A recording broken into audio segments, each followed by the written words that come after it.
This morning I went to Buckingham Palace and I am forming a new government. The recent general election in the UK gave way to an unexpected landslide win for the country's Conservative Party, spearheaded by Boris Johnson.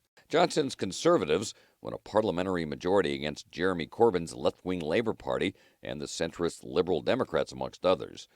The win revealed a seismic shift in working-class voting patterns, which echoed the Republicans' 2016 success in the so-called Rust Belt of the U.S. Lower-income families who were traditional supporters of the centre-left, so the Democrats in the U.S., Labour in the U.K., and they feel like they've been left behind by mainstream centre-left parties. Corbyn's left-leaning anti-establishment agenda, which called for the nationalization of certain service sectors and free broadband for all, was similar in both tone and message to that of Democratic candidates, Senators Elizabeth Warren and Bernie Sanders. Some have argued that the ideological, intellectual nature of Corbyn's campaign was unable to capture the hearts and minds of the country. In comparison, Johnson's slogan of "Get Brexit Done" was simple yet effective. Experts state that Labour's catastrophic defeat may be viewed as a warning to Democrats against nominating a radically left candidate. A radical Democrat with a clearly socialist agenda, with lots of elements of that agenda, with it being portrayed as a sort of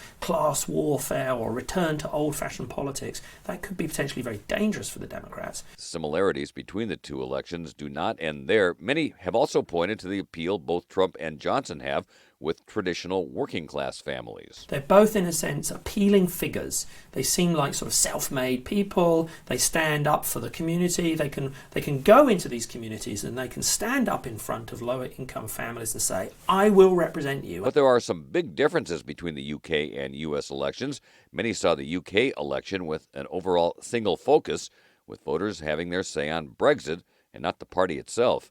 The issues in 2016 and 2020, for that matter, in the U.S. are more complex, and right now the race could still go in any direction.